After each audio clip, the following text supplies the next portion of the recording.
They thought America was nothing but factories and assembly lines, a country with no real science. German scientists laughed at the idea that the US could ever split the atom before them. But in August 1945, that laughter turned to silence. One bomb, one city, and the world would never be the same again. This is the story of how Germany mocked America's science until the day everything changed, the race for the bomb. Germany was the undisputed king of science, or so they thought. But across the Atlantic, something was brewing that would challenge their pride, and they had no idea it was coming. When the Second World War began, few nations had a stronger reputation for science than Germany. For decades, German universities and laboratories had produced some of the brightest minds in physics and chemistry. Names like Max Planck, Albert Einstein, and Werner Heisenberg were either German or had studied there. To many, Germany wasn't just a military power, it was the very center of modern science. So when whispers began to circulate in the late 1930s about the possibility of building a weapon based on nuclear fission, the world naturally assumed Germany would be the first to succeed. After all, it was German scientists Otto Hahn and Fritz Strassmann who first split the atom in 1938. The discovery sent shockwaves through the scientific community. If anyone was going to harness the atom for war, people thought, it would be the Germans. But there was also arrogance. Many in Germany dismissed the idea that America, a country they often mocked as culturally and scientifically backward, could compete in this field. In German eyes, the United States was a land of engineers and factories, not brilliant theoretical thinkers. Even Heisenberg himself once downplayed the possibility of the Americans solving the puzzle before Europe. The belief was simple. Germany had the genius. America had the industry, but genius would always win. This mindset shaped the early years of the war. Germany invested in uranium research, but never dedicated the massive resources needed to push the project forward. Meanwhile, across the Atlantic, the United States quietly gathered exiled European scientists, many of them Jewish refugees, who had fled Hitler's regime and launched what would become the Manhattan Project. What the Germans didn't realize was that the very people they had mocked, ignored, or driven out would soon return in the most devastating way possible through the laboratories of Los Alamos, the German collapse.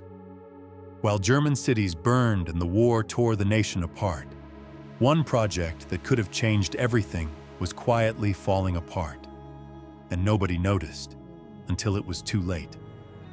By 1945, Germany's nuclear dreams had withered away.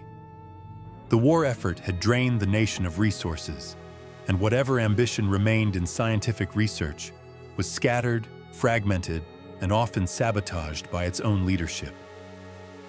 Laboratories lacked uranium, funding, and above all, coordination.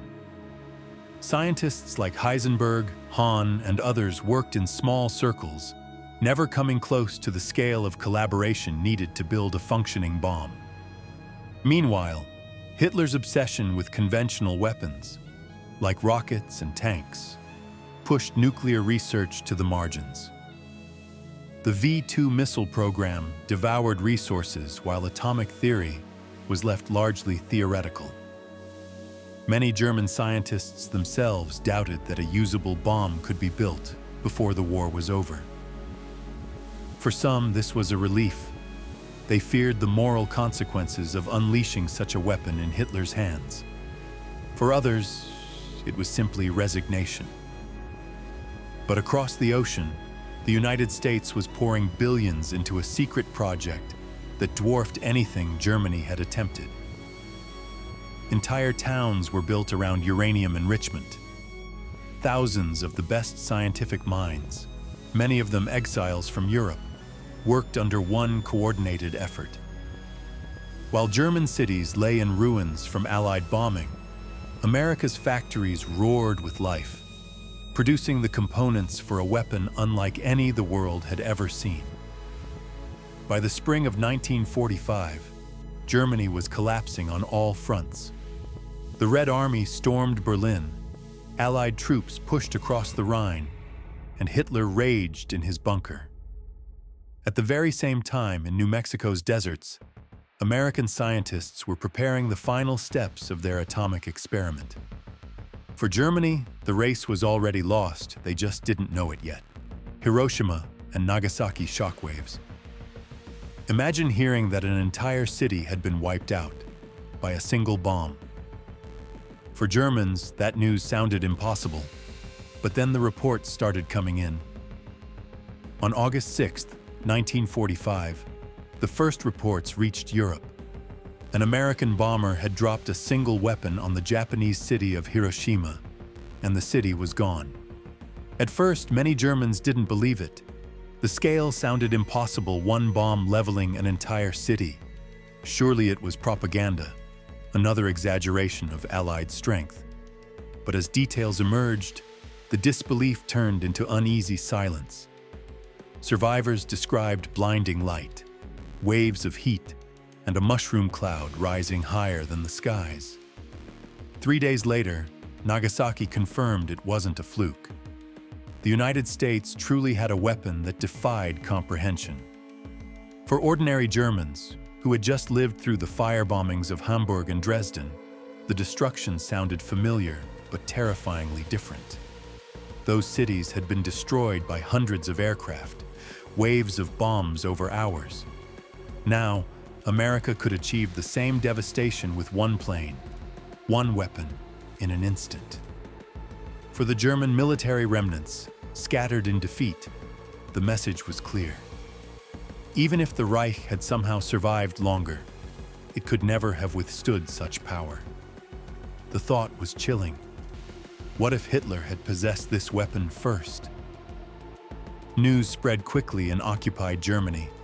Civilians whispered in disbelief. Soldiers surrendered with a new sense of futility. And scientists, when they heard, were stunned into argument and self-reflection. The world had just entered a new age, and the Germans, once proud of their unmatched science, were now only spectators to history. German scientists in captivity. Hidden microphones recorded their every word. 10 of Germany's brightest minds were trapped, and when they learned the truth about Hiroshima, their reactions were shocking and revealing. When Hiroshima was obliterated, 10 of Germany's top nuclear scientists weren't free men. They were being held in secret at Farm Hall, an English country house turned into a gilded prison. Hidden microphones recorded their every word, capturing history's most unfiltered reaction to the atomic age. On August 6th, the announcement came over the radio. The Americans had dropped an atomic bomb. At first, the German scientists laughed. Werner Heisenberg, the most famous among them, confidently declared it was impossible. He was certain America couldn't have solved the technical challenges in time. To him, it had to be a lie, or an exaggeration.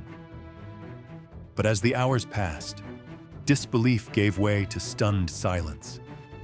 The more they listened, the more undeniable it became.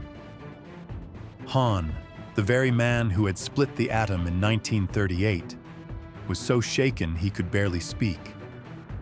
Otto Hahn muttered that their work had now killed hundreds of thousands of people.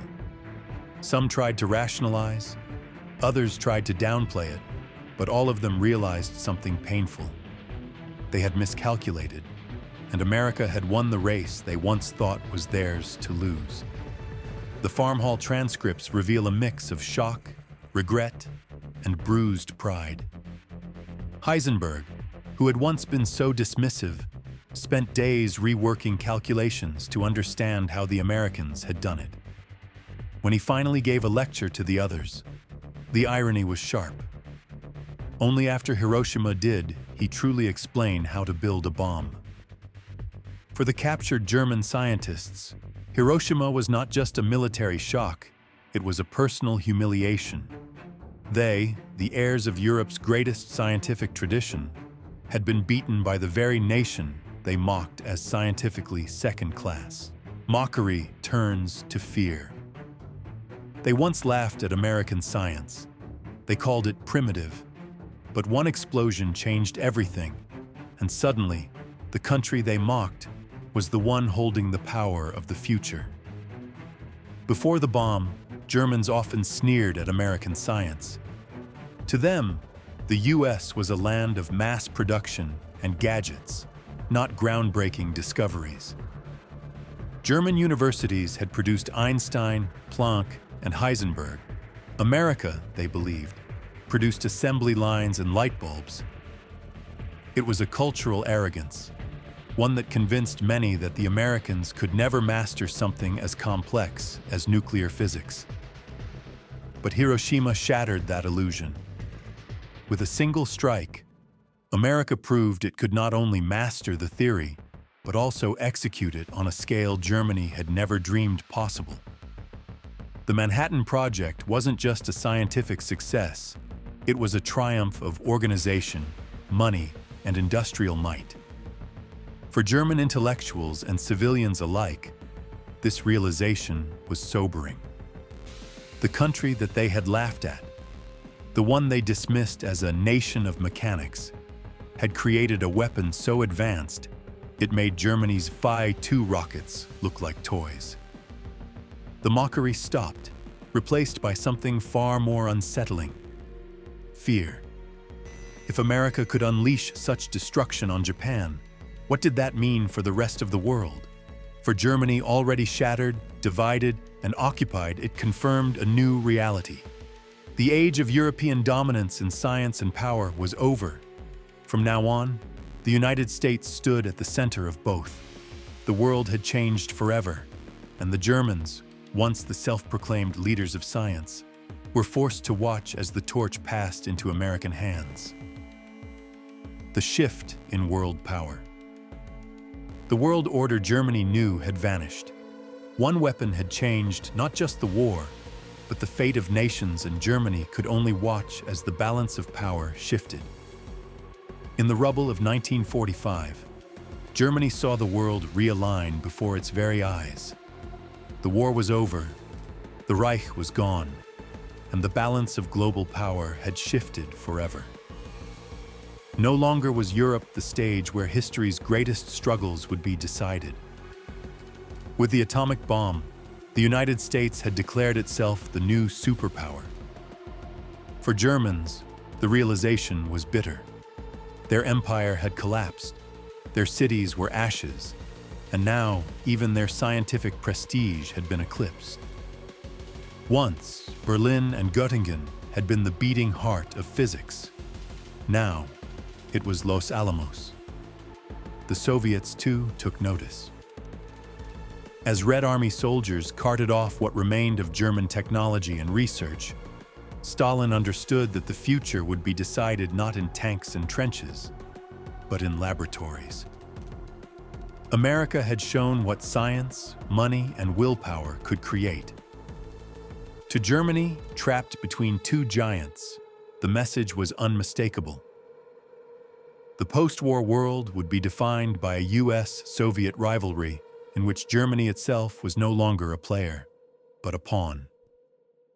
For ordinary Germans, the bomb carried a terrifying implication.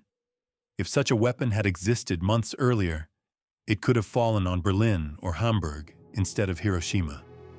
That haunting thought underscored a new truth. Survival now depended not on armies, but on who controlled the secrets of the atom. Legacy of the reaction.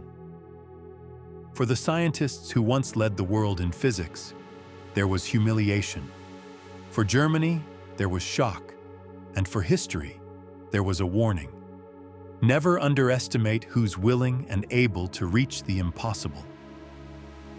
In the years after the war, German scientists reflected on the atomic age with a mix of regret, relief, and humiliation. Relief that Hitler never had such a weapon. Regret that their discovery of fission had been turned into a tool of mass death. and humiliation that the nation, which once set the standard for scientific brilliance, had been overtaken by those they dismissed. For some, like Otto Hahn, the bomb was a personal torment. He confessed feeling responsible for Hiroshima, even though he had never worked directly on weapons. For others, like Heisenberg, the war years became a lifelong defense of choices, calculations, and failures that history would never forget. But for Germany as a whole, the atomic bomb marked a turning point. It was a moment when the myth of German scientific supremacy collapsed. The laughter, the arrogance, the dismissive comments about American science, all of it had been silenced by two mushroom clouds. From that moment on, the world understood. Scientific power was no longer centered in Europe. It had shifted across the Atlantic, and the United States now held the future in its hands. For Germany, the nation that once mocked, it was a bitter reminder that history punishes arrogance and rewards those who dare to achieve the impossible. Conclusion: Germany once mocked America's science, convinced that brilliance lived only in Europe. But Hiroshima and Nagasaki ended that illusion. In a single moment, the United States proved that science backed by resources and willpower could rewrite history. For German scientists, it was humiliation. For ordinary Germans, it was shock and fear. And for the world, it was the start of a new age, one where the atom, not the battlefield, decided the balance of power. The laughter stopped in August 1945. From then on, no one doubted America's science again.